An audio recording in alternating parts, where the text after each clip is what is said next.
Hi, I'm Oscar Fry. I just have one little question for you.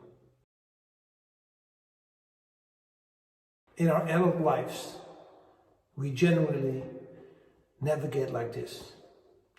Driving in our car, thinking about our life, and then we say to ourselves, I would be happy when I would live in this big house, when I would be able to make this trip that I'm longing to make for such a long time, or whatever have you. We keep on projecting that what we want today into the future. Okay, that's normal. But it's normal when it's for a week or for a month. But what if we live like that, day in, day out, the whole year, for many years? Then it's not such a fine state of mind to bathe yourself in, always projecting to the future. Okay, why are things like this? Well, of course we have the influence of society. Society's telling us all the time we need to have more. It's never good enough.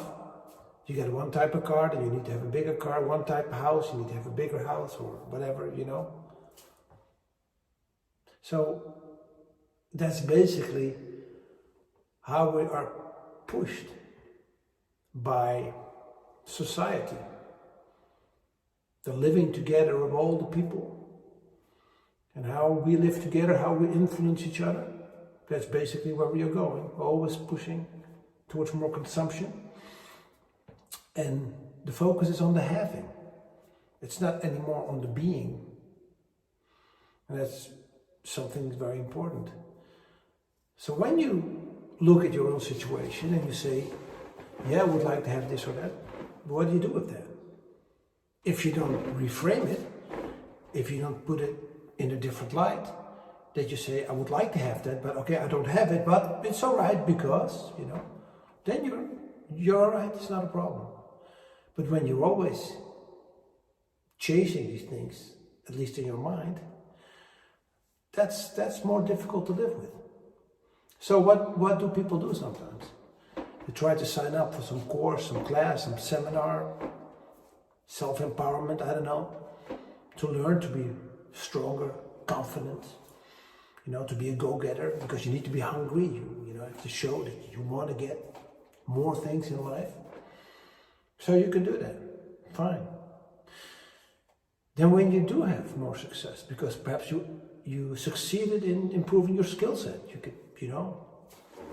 you boosted your market value, fine, you're doing better. And then if you would ask somebody, how are things right now? What will they say? They are very likely to say, yes, I'm successful. But then there's a price to pay. Because simply, I upgraded my desires, my wants, and the needs. The needs basically that society injected in us. So I'm making more money, I'm spending more money, so the mechanism is still in place. It's just that I just said, it's just that you upgraded the needs, the wants, the level. You're just spending more. Nothing really changing.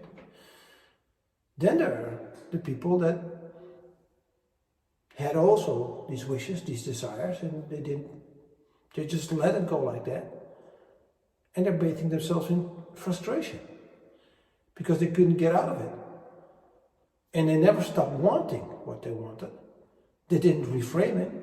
They didn't change it around. They didn't give it a better place in their mind. So it's still on their plate. So that's kind of difficult. And when you are successful, then you also have to deal with the price that comes with success. If you want to have more success, well, that's going to ask you some time. So then you have less time to spend. And time, that's the most precious asset we have. Even when you're very, very, very rich, if your time's to go, then you cannot negotiate one more day. Don't forget that. what do you do with your time? And that's the point basically, where I want to talk about, is that we don't fully realize what we are. We are not just a mind in a physical body here on earth, working to spend our money, to have a nice time, and then to check out. That's not the deal we have. That's not the deal we have. We are souls, and our home is up there, and we have an earthly experience. And what do we come to do? We come on earth to improve our level of consciousness, our awareness of things, to improve the understanding that we have. What can we make of it? What's our understanding of how things are organized? It doesn't matter so much if you're exactly right on your understanding with your concept, but it's important to work on it. It's important to make an effort to try to understand. We cannot just never look at the real nature that we are and neglect that what we are.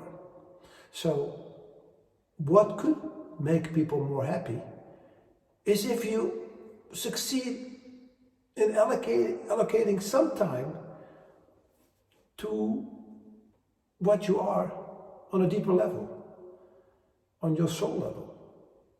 Because in this way, where we only focus on the material, there comes a time when we reach the end of our lives that we look back on our lives. And it's not so nice when we put all our time and all our effort on things that perhaps we didn't even get.